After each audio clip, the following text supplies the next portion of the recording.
very young, maybe teenagers, who have children. And there's no place for them at home for a variety of reasons. They're on the edge of being on the street.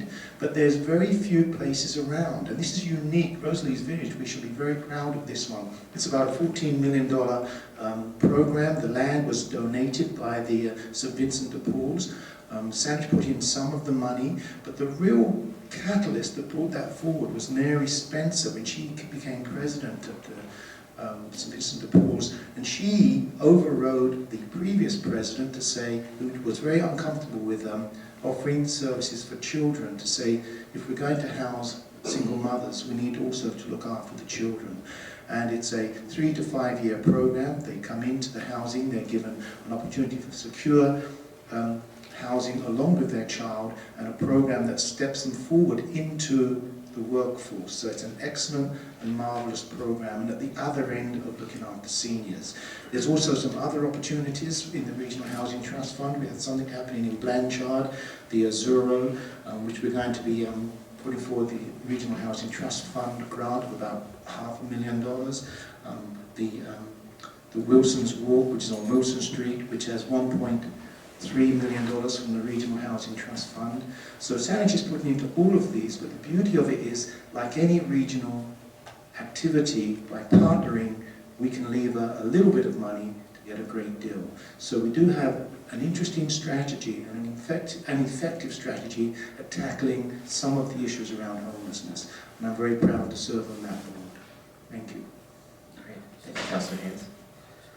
Councillor Wortland? Thanks very much. I'm encouraged with the reports of my colleagues. I too sit on the water board, and I probably don't have much to add, except I am encouraged that next to the successful goose call, we now have a lawyer and a judge counting 24 ballots, so we're coming a long way, so thank you.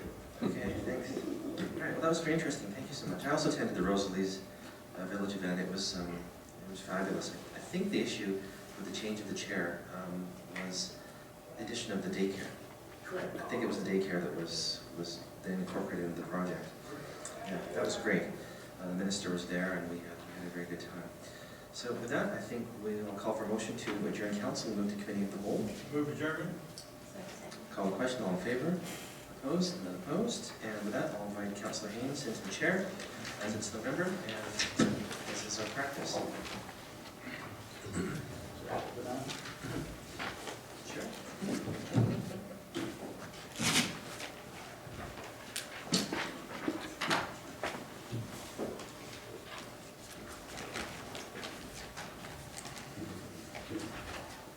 Just before I begin, Madam Clerk, can I just confirm, we're not going, are we going into camera at the end of this? Because the note here says, but I think we finished the in-camera. That is correct. Okay, thank you very much.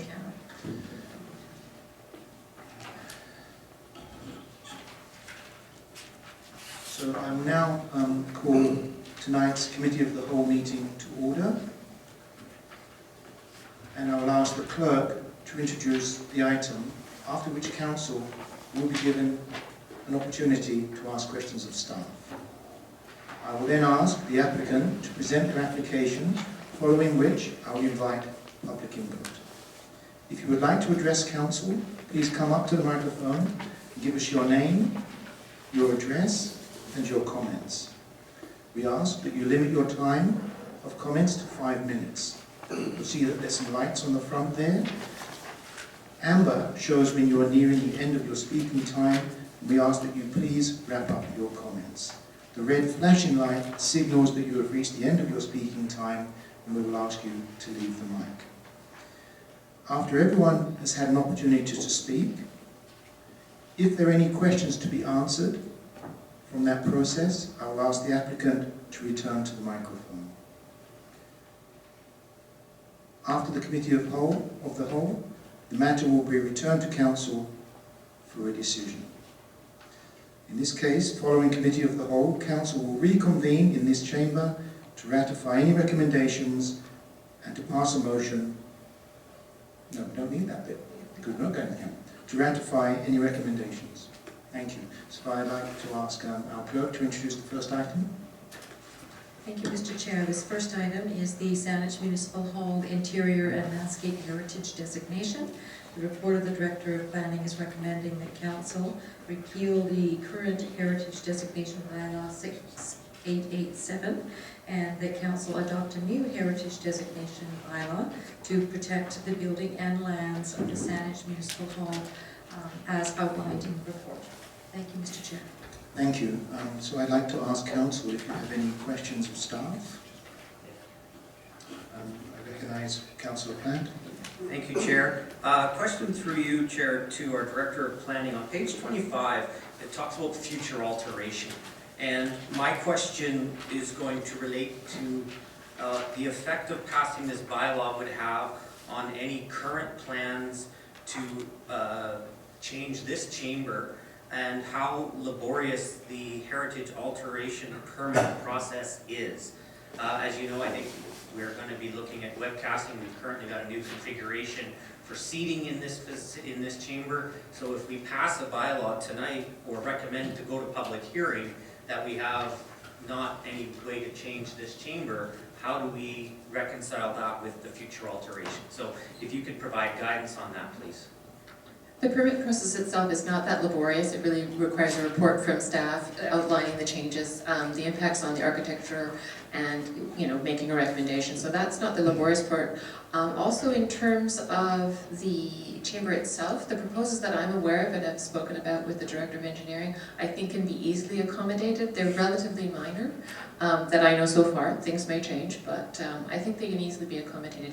It really comes down to when the changes come into play, which I gather would probably be later this year, early January. And ultimately, the goal of this bylaw is to have it adopted for the December meeting, celebrating the 50th anniversary. So you're putting yourself in the position of having to do an amendment. That process wouldn't be major, and I don't see it being a problem to us.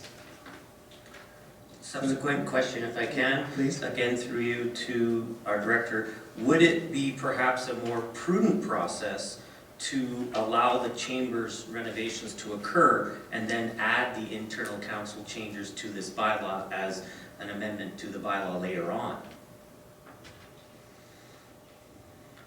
In order to undertake the changes to the chamber, if you adopt this bylaw in advance, in order to undertake those changes, you would need to go through that process. Alternatively, The alteration process. correct. Alternatively, and I need to check with the clerk and the administrator sitting next to me, one of the options is, based on my discussions with the Director of Engineering, the changes that I'm aware of would relate to the dais, council's dais that you're sitting on. The door to the hallway would need to be raised, so some of the paneling would be removed. And the third thing that I was aware of is potentially changeovers of the desks. Council could potentially look at a motion at this point and direct staff to include that in the bylaw such that it could go through, be adopted, accounting for those changes. What it would mean is if there's any changes that come that are unanticipated, we might have to go through a quick permit amendment process. Again, I would reiterate my question, which is, would it not be more prudent to add the council chambers component of this recommendation after the renovations for webcasting and the new council configuration took place?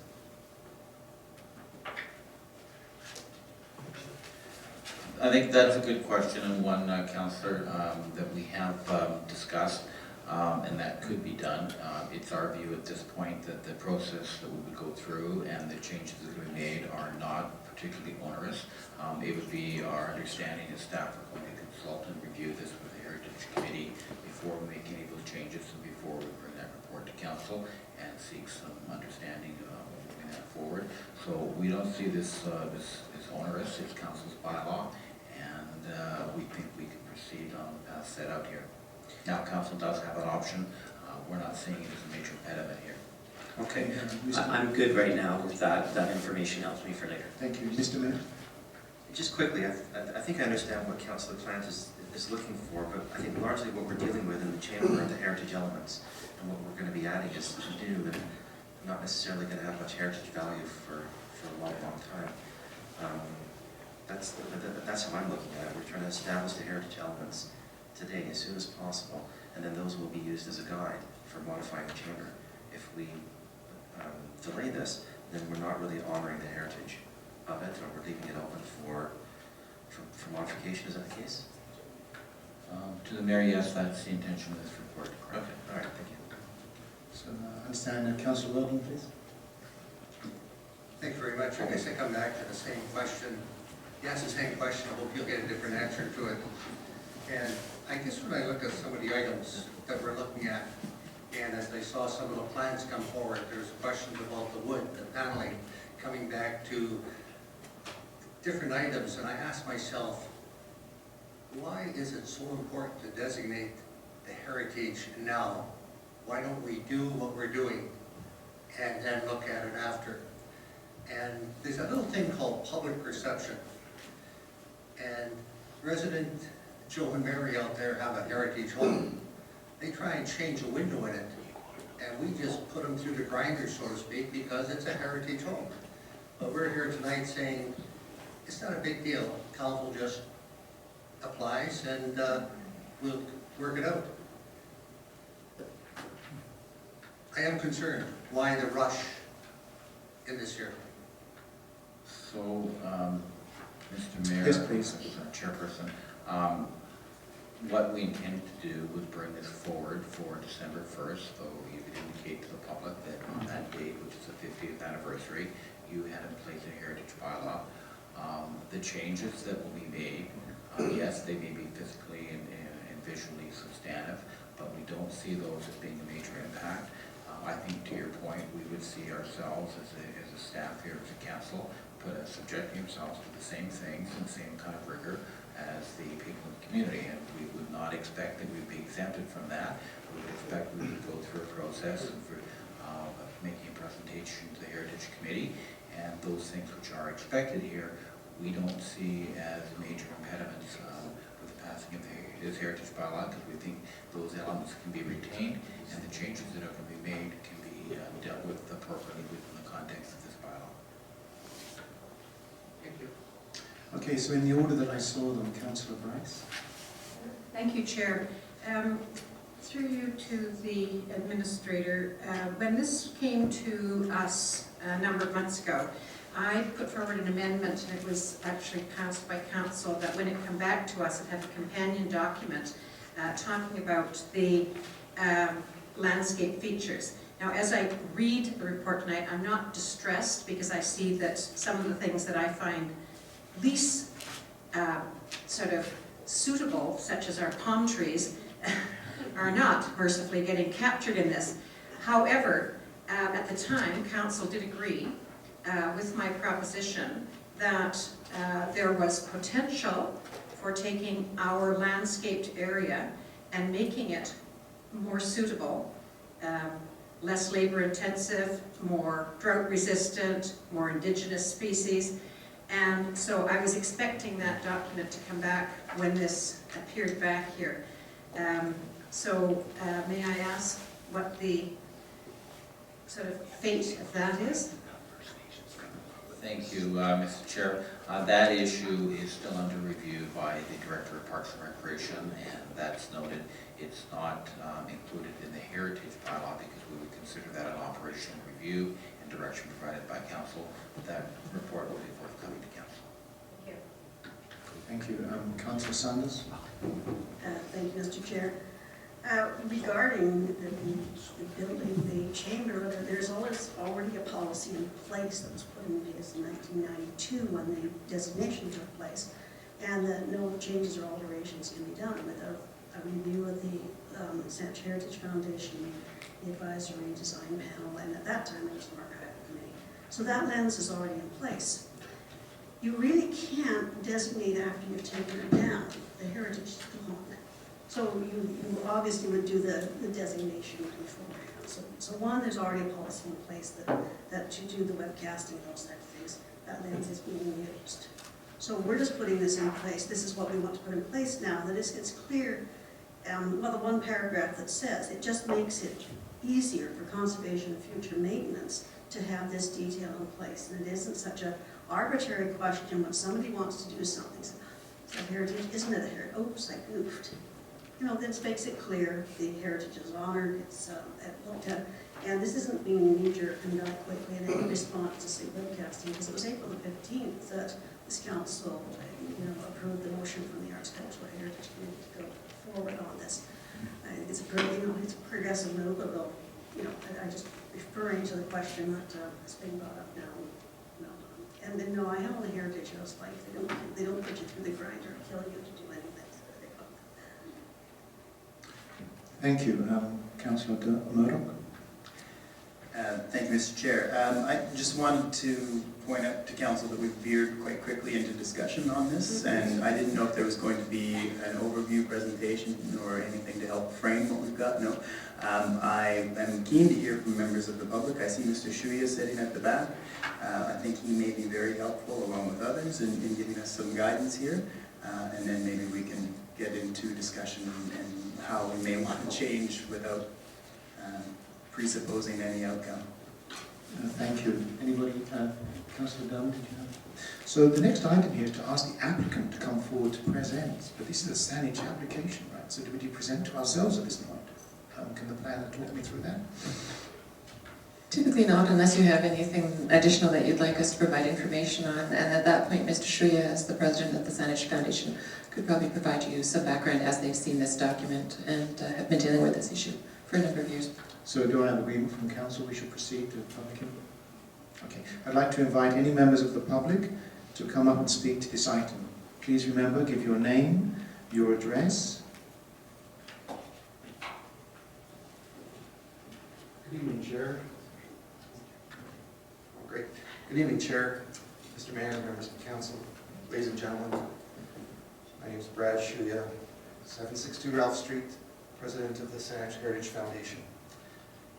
And on behalf of the Saanich Heritage Foundation, I'm delighted to support this interior designation and landscape designation bylaw amendment. And I'd like to also take this opportunity to applaud the Arts, Culture and Heritage Committee and Councillor Sanders for helping to initiate this designation. Frankly, this is long overdue. This building is quite unique, and architecturally speaking, I would consider it to be one of the most authentic heritage buildings, not only in Saanich, but Greater Victoria. There's not many buildings that have survived 50 years in an almost original condition, both on the exterior and on the interior. So, that's really a testament to the design vision of the original architect and the quality of the design. And of course, the municipality for maintaining the building in its current form. So thank you to you as well. Getting back to Councillor Plant's concern or question, my suggestion would be that the heritage designation bylaw for the interior and the landscape, of course, would be based on the original building. So the original building drawings, which is essentially, like I mentioned, as is, because that's really the baseline document that we have to go forward with. Amending the council chamber is not, it's not a huge concern in my mind, from what I've heard, and what I've seen. But you really need a baseline, something genuine that was part of the original design, that we can look at and say, that's how the building was designed. This is it. The building was designed like this, as is. So we should keep that definition, and moving forward, if there is an alteration request, yes, it would go through planning and then Heritage Foundation advisory groups, so we would review that. But as long as it's sympathetic to the original design of the original architect, and the features are intact, then there should be no concern. We analyze buildings sometimes, and we say, gee, I wish that building would never change, as an architect, I mean. But the fact is, the user groups change. The way buildings work change over time. So we have to accept that a building like this one will have to change. All that we ask is the changes are sympathetic to the original character of the building, the design.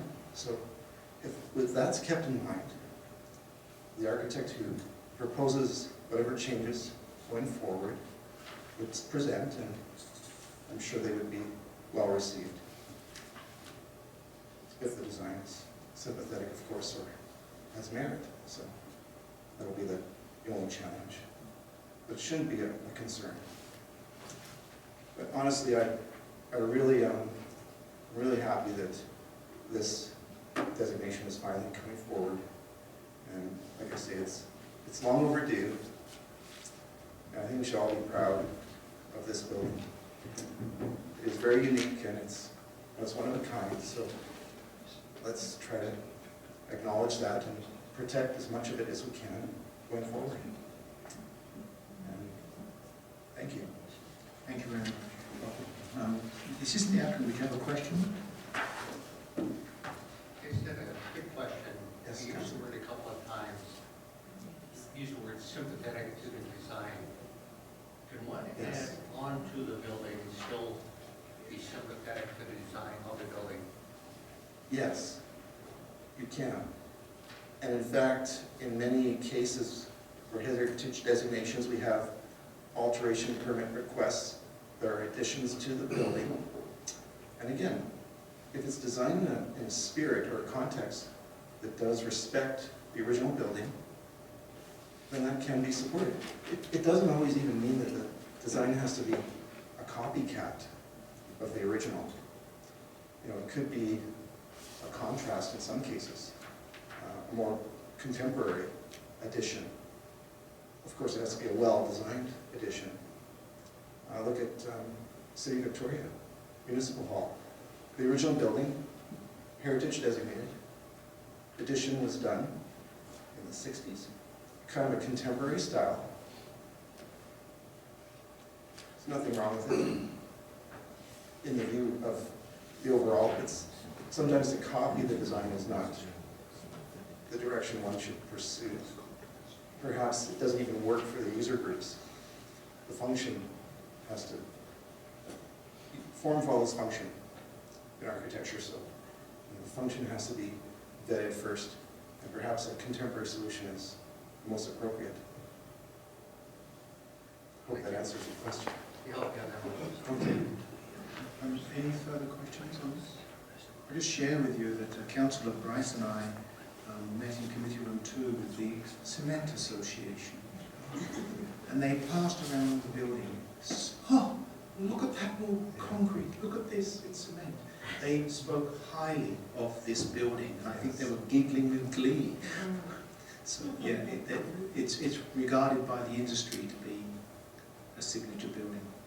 Yeah, it's so well built, and it's well designed, but well built as well. That's a unique combination, you know. And to see it last so long with very little intervention, it's a testament to the quality of design and construction. So, absolutely. So thank you very much. Well, is there anybody else who would like to present? Is there anybody else that would like to present on this topic for the second time? Or the third time? Is any member of the public would like to present on the heritage designation of this building? Okay, seeing none, we'll move to allow council to discuss the decision. And I'd like to invite Councillor Dermond as the speaker. Thank you, Mr. Chair. I'll move public hearing. Second. And to speak to it briefly, I agree with Mr. Shea that this is long overdue. This has been a heritage designated building. At times we've let that slip by because we really never had a definition of what were the important heritage elements to start with. I also agree with what he stated about Councillor Plant's suggestion. I think you do the heritage bylaw first, because that's what we're trying to maintain. You put it in place, and then you look at what kind of changes and are they consistent. So I'm quite happy to see this go to public hearing, and I'm also pleased that The changes we suggested apparently will not particularly affect the heritage elements detrimentally, and so that means those changes should be fairly easy to accomplish. Thank you. Okay, I'll go to Mr. Mayor first, Councillor. Okay, I'll go to the seconder first. Let's debate that. Thank you, Mr. Chair. I'm certainly, of course, very pleased that we're going, that we are looking at going forward with this, and certainly the purpose was that it could be approved when we have our celebration on December 1st. I want to thank staff for an excellent report. They covered every part that you could imagine, and I think when the new hall was called the new hall versus the old hall, which is the Med Girl. When it was completed in 1965, it represented the large-scale and increased administrative function of the municipality. So the contrast was extremely great. And it helps to identify our origins and tremendous growth. So this architectural style, we've heard a bit from Mr. Shuya there, it was really quite controversial with the construction method and talk about the concrete, and plus the location as well. And probably Council Bryce will remember this. In 770 Vernon Avenue out in the middle of nowhere in 1965, and they had put the Town and Country Shopping Centre in 63, again out in the middle of nowhere. And Tattersall didn't go through. They had to move the houses from Tattersall and put Tattersall through to get the Town and Country Shopping Centre, and then the municipal hall came out here, and it was no idea that before long we'd have the freeway through the front of it. Not through the front of the building, of course, but passing in front of it, which is unfortunate. Nobody could see that because you don't see the beauty of the building as it is now. So in 1992, the council was very progressive when they designated this building, because it wasn't even 30 years old at that time. And people think heritage designation has to be old, but it was acknowledging the tremendous impact and nationally recognized for the different architectures here. It was very, very unique. But with that designation, it didn't have the ability to designate the specific elements. So I'm pleased that we've come this far now and that can happen. We talk about the function and people do get concerned, and I look around here, although that projection screen certainly wasn't there when it was built, that was put in. I don't know if we call it sympathetic, but I guess to a point. Or the cork board, and I wonder if the floodlights and the fans were here, probably not. So there have been, well, we know the screens weren't, they appeared one weekend, the black boards. And so, when things need to be different, things do change and they can be adapted, but staying with it, I guess what Mr. Shuya talked about, the actual culture that was there at first. I live in a heritage house. I have a modern operating kitchen. It looks like the 1930s, but I'm not going to do without the microwave, the dishwasher, and all the rest of that. But you can't find them because they're hidden. They're not hidden, they're just not obvious. So there's a way to respect the heritage, the culture, and also in what we have to have for current times. I think the paragraph on 26 is the one that sums up really what it is. The use of public buildings grow and change over the years, and buildings are altered to adapt to changes. So this updated designation bylaw in conjunction with the plan for conservation and future maintenance, and that's key to the future maintenance. But the problem we've had around here is like, who's the keeper of the building? When something suddenly gets done, they say, oops, we shouldn't have done that. This will mean that the way future plans, the interior features will assist the Saanich staff in their efforts to support the original vision of the building and retain its value and character for future generations.